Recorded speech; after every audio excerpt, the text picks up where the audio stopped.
It's really great to be in Bergen. This is the second time this week I'm in Bergen. I live in Oslo. I guess I'm living in the wrong place. Yeah. As you quite rightly say, my name, Pellegrino, which is my first name, means pilgrim. It was given to me by my Italian parents. It's as if they knew what I was going to do for the rest of my life. You know, let's give him the name Pilgrim, and then he'll travel the world. And that's basically what I do. This is my workplace. I do a lot of traveling. I could give you a fancy title of what I do, but what I really do is I try to help people communicate better, especially in a global business world. So I try to help people communicate better with other nationalities. Now, you know, the first thing you think of when you work with other nationalities in cross-cultural communication is, let's look at the other cultures. Well, I take a slightly different approach. I say to people, take a look at yourself. So I'm going to talk a lot about perception, because it's all about perception, understanding what people see. Now, as you say, I have Italian in me. I have a lot of British in me. Some people are often surprised by my English accent. It's quite nice, isn't it? Yeah? Because you weren't expecting this. I know you weren't. You know, you're expecting me to speak with the Italian accent. Yeah? Don't speak like that. And I've been in Norway for over a third of my life, actually. So I've got a lot of Norwegian in me as well. And I love what I like doing with people. I have these little social experiments to test their perception of me. Now, as I say, I travel a lot. So I like playing with the airlines. I like going up to the airlines and talking English, or sometimes I talk with an Italian accent to see what kind of reactions I get. And English is the best one. If you want good service, you speak English like I do. It's fantastic. People take you seriously. Well, they do, you know. I mean, yesterday the plane to Bergen was late, you know, and if I go up and say, excuse me, it's 30 minutes late, I'm a punctual person, I don't like being late, you know, they just take you seriously. But yesterday I thought I'd try it in an Italian accent. So I went up and I actually said, you know, excuse me, but the plane is 30 minutes late. I'm a punctual person, you know. Exactly. I got the same reaction as you did there, yeah? And this is one of the problems of working with other nationalities. You know, people see what they want to see, and they don't always see what you see. And this is one of the challenges. Now, just before we get into it, culture, let's look at culture. Culture, my definition of culture, and I know this doesn't cover everything. But let's keep it simple. I usually do 2-day workshops in this. I've got 18 minutes. A system of behavior that helps us act in an accepted or familiar way. Keywords there, accepted or familiar. We're basically doing things which are accepted in our social group and which are familiar. So a lot of my work is actually explaining Norwegian behavior to other nationalities. So I'm constantly looking for this sort of, can we describe a Norwegian in a nutshell? And I think I found it. I found this fantastic text on the internet. I want you to read it with me. It's worth reading, eh? If you were to use a color to describe this person, he would have to be green. He lives in isolation in his home, a place he best describes as his and cozy. However, he's not the most receptive of people when it comes to visitors. Okay? The typical Norwegian. He is somewhat primitive, but he is honest, straightforward, and all he really wants in life are the simple little pleasures like peace and quiet. Do you recognize any of this? There are some key words that kind of, can you see that? They jump out at you. And you think, okay, it's a stereotype, but a lot of this is a bit true. And I show this to Norwegians, and they kind of nod, yeah, okay, I'll give you that one. And then I surprise them. This is a description not of a Norwegian, but of a Hollywood film star. Yeah, would you like to know who it is? There it is. It's that person there. And the point about this is you often believe what people tell you as well, you know? I could sit there and tell you this is a Norwegian, yeah, and you believe it. It's not a Norwegian at all, although maybe this could be a Norwegian. There he is going off to his house there. But there are many words in there which are accepted and familiar. Now, another accepted and familiar thing about Norwegian life is the Norwegian forest. I live in the Oslo area, it's all forest. And working across borders is basically, you know, not accepting completely that your assumptions are the assumptions of others. I mean, that's logic, you know, common sense. And the Norwegian forest is a good thing, isn't it? Norwegians in the room. It's all good. It's fresh air, it's nature, it's elks, it's skiing. It's fantastic. Well, that's what my wife thought the first time my father visited us in Norway, because she thought we would do something nice. So my wife asked my Italian father, would you like to go for a walk in the forest? And my father looked at her and said, why? And I had to explain to my wife that you can't say if you say to another Italian, hey, you and me, we go for a walk in the forest, that means something else. You don't do that, yeah? But how can you know that, you know? Because, you know, how could she know that? Accepted and familiar. You know, at the time we went for a drive with my father, and we're all looking at the same thing. Look at this, you know, beautiful Norwegian landscape. And my father's taking photographs, you know, that he wants to show his friends. And the road is kind of bumpy, so he says to my wife, could you slow the car down, please? Stop the car. I want to take a proper photograph. And my wife says, but Mr. Riccardi, there's nothing here. And he looks at her and he says to her, I know, I never seen nothing before. But, you know, but what was amazing with this is we're looking at the same pictures and we're using completely different words to describe it. And this is the challenge of working across borders. We've got different ideas of accepted and familiar. Here's what's accepted and familiar to me when I queue. I was raised in the UK. We are the world champions of queuing, waiting in line. And you know, aren't we? We're fantastic, yeah? You know, if you're waiting in line in a supermarket in the UK, let's say there are 10 people waiting in line. And we're all getting a bit impatient, you know, because we're all waiting in line. And then they open a new cash register. Do you know what will happen in the UK? The first 4 people, they won't move. They'll stay in the queue. The next 6 people will move to the next cash register in more or less the same order. And they kind of check with each other. And if they open another cash register, the same will happen. It's like a formation dance. It's fantastic, eh? Would the same happen in Norway? No. What would happen if they shout out in Norwegian, it's ledig kasse, which is available cash register? What happens? Everybody goes for it. It's first come, first served. Isn't that what's accepted and familiar? Now, the first time that happened to me, I was shocked. And I said some not very nice things about Norwegians. But, you know, you've got to dig a bit deeper to find out, why do Norwegians do that? Why are they running for that cash register? Why is it a free-for-all and first come served? I think it's got to do with this. What, they say? This is the King of Norway on a train in 1973, that guy in the cap on the right. This is equality. And I think the queuing system in Norway is all about equality. First come, first served is about equality. And it's the ability to dig under the surface and find out what the underlying values are. That's how you know how to communicate with people. And this thing with equality is really important in Norway. It's the reason we're so laid back with each other. We don't bother with titles. We dress casually. It makes a fantastic business environment, actually. Doesn't it? But sometimes this can take you a little bit by surprise. And in those situations where you feel uncomfortable or irritated, we have a tendency to jump to the negative conclusions rather than the positive conclusions, you know? And I mean, I travel all over the world. And I know you're not supposed to, this isn't an advertisement for the airlines, but it's Scandinavian Airlines, and it's Lufthansa, and it's Singapore Airlines. And everybody knows that Singapore Airlines has the best service. Why? Because they have a whole lot more hierarchy in their societies. And therefore, when they serve you, they serve you. And Singapore Airlines staff, I don't know if you've ever been on the Singapore Airlines flight, but you just from the moment they welcome you, they look like they're going to serve you, don't they? I mean, it's just the body language. It's like anything for you, sir. Now, if a Scandinavian Airlines person did this when you came on, yeah, exactly, you would get suspicious, wouldn't you?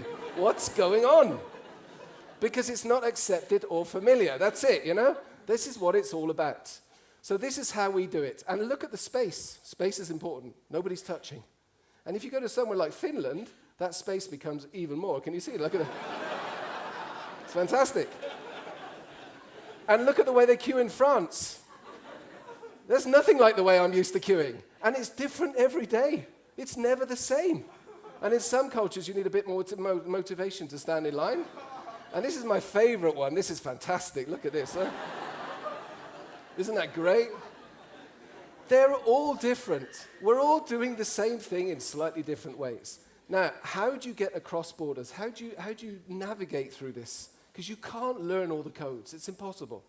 Here's a tip. This is what I'm really passionate about. Curiosity. I am, have been, always will be a curious person. Curiosity gets you through a lot of things. I believe you can ask any question to anybody about just about anything, provided you do it with curiosity. That's it. And curiosity is a great thing. Now, I've got 3 kids. Kids are the most curious creatures on the planet. A recent survey I read, I don't know if I believe this, but I have to quote it. Apparently, 4-year-olds will ask up to 390 questions per day. 82% of those questions will be to mothers rather than fathers. Do you know why? Because when the kid goes to the father, what does the father say? Go and ask your mother, yeah? You know? Curiosity is so important, you know. And I remember the time, you know, one of the most difficult situations I had, I was having a meal in Helsinki in Finland. And I was sitting there, and the thing is, Italians, when we eat, we talk. We have to talk, actually. We eat and we talk, we eat and we talk. And we're not alone on that, actually. There are many cultures that do that. Finns, on the other hand, don't have to talk. They can talk, but they don't have to. So I'm sitting next to this Finn, and I'm trying to be curious and create conversation. And I thought, okay, small talk. The rules of engagement of small talk. Rule number 1, ask a simple question. Curious, simple question. Rule number 2, listen to the answer, pick out a word, follow up that word. It's really simple, actually. So I was there, and this quiet Finn was sitting next to me, and I turned to him and I said, so have you lived in Helsinki all your life? And he looked at me a little strangely and he said, not yet. Moments like this, which word do I follow up on? Not yet, They really challenge your curiosity, but you've got to be curious, and it's really simple. Do you know what it is about the Nordic cultures? It's all about economy of language. Italians use loads and loads of words to say very, very little, actually. In the Nordic countries, it's different. It's the opposite. It's minimum words, maximum message, right? So where I was raised in the UK is also lots of words, by the way. Look at this. Excuse me, may I just interrupt you for a second? That's 10 words. That's way too many words. The Norwegians managed to do this in one word. Now, that's what I call economy of language. What's the word? Look at this. Yeah, that's it. Here's another example. Look, sorry for bumping into you like that. Terribly clumsy of me. That's way too many words. The Norwegians do it in one word. Ready? There he goes. Fantastic, eh? And my favorite, and you know the answer. Sorry, I didn't quite catch what you just said. Well done. One word. Now, the first time I heard that, I just heard this, you see. I've got 3 kids now going,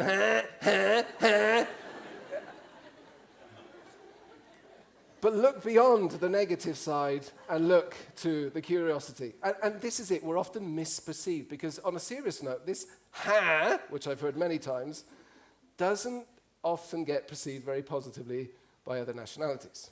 You get it, yeah?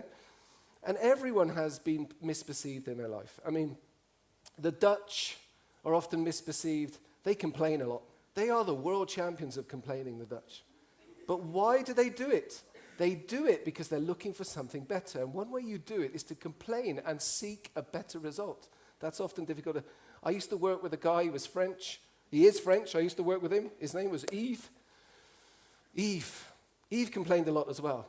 He complained about everything, and he questioned everything. He had a fantastic mind. I would come into work, and once I came into work, and I said to Yves, "Good morning." And he looked at me and he said, "Is it?"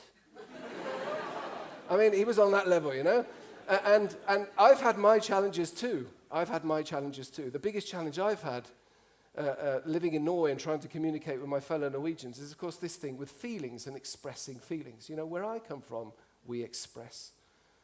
What I've had to learn to do, is kind of tone myself down, actually, living in the Nordic countries. Living in Norway, tone myself down. Keep it low, keep it calm, because that works better, which is often very, very difficult, yeah? Another thing is rules. I still find rules a little tricky, I must admit. That's where I'm quite Italian. Now, these are people driving into work in a town in Norway.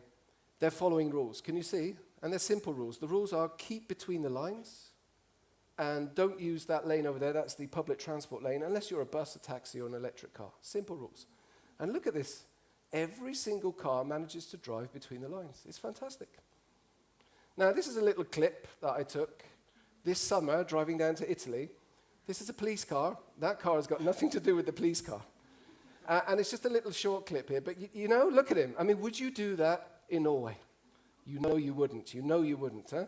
And this is another clip in France. What they do, look. What happens is that they drift. I love that guy in the BMW there. Do you see that? The French guy. Are you going left or right? I do not know yet. I've not decided.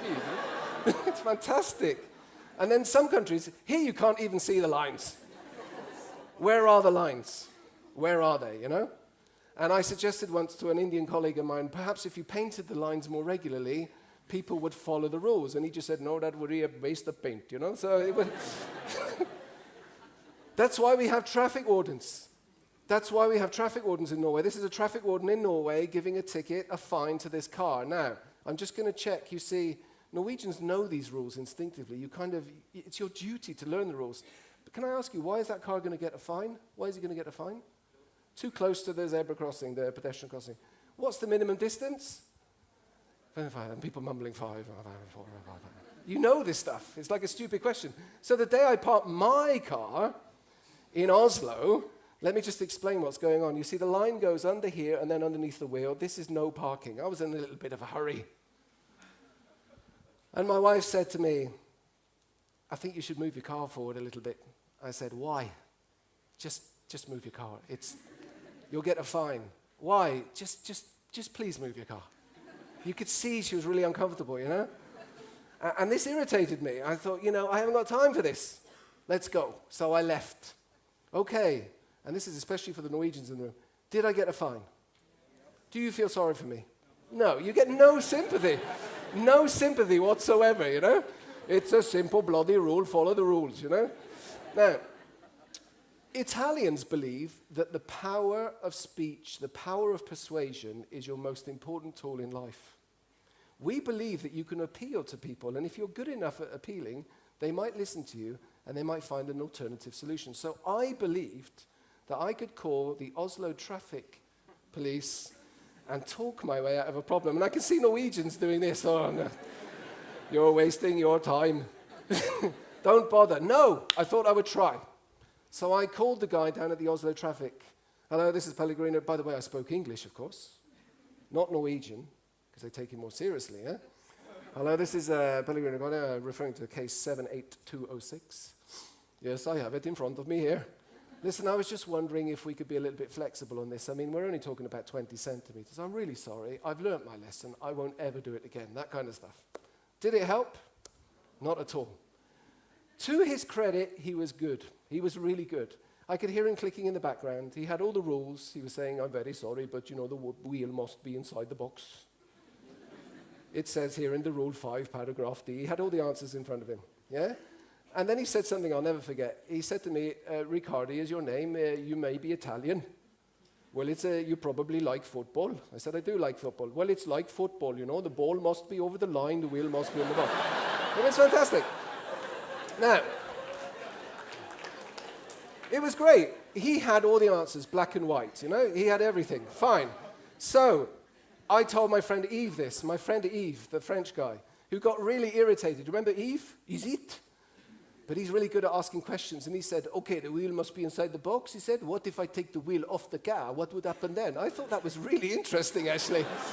What would happen? So I called back and asked him, what would happen if I took the wheel off the box? He didn't have an answer for me. He couldn't answer that question. Why not? Because it's not an accepted and familiar question, and he doesn't have that approach. Then you need the help of an Italian, because the time I parked my car in Italy, you see, I was looking for a parking place on holiday. Impossible. I see a traffic warden. I go up to her, and I start talking in Italian, and I say, listen, I'm looking for a parking place. And she says, there is a parking house nearby, but don't park your car there. Why not? She says, it's too expensive. 40 euro. Really? What should I do? And she says, I like you. You seem like a nice fellow.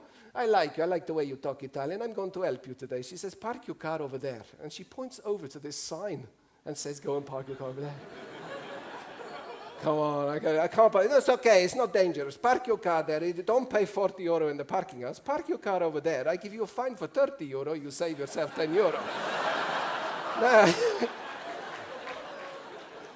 I'm not here to discuss whether it's right or wrong, but what I can tell you is that I get it. I get it because I've got it inside me. I've seen this before, and I accept it, and I can see the positive elements. You see, these three cultures I have inside me, just to finish off, this is what I'm passionate about.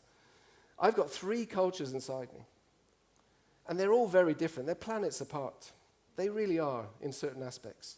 But you know what I try to do on a daily basis, especially with my kids? I try to take the best of all three. Take the best of all three and try to merge them into one new culture where you take the best of all three. Across borders isn't about going across borders in my mind. It's about extending your borders and creating new ones around us. And you know what? If you can create a new culture where you take the best of all three, like I tried to do, and it's not easy, guess what? That's when you create what we call a global mindset. And I believe this is what makes the world go round. Thank you very much.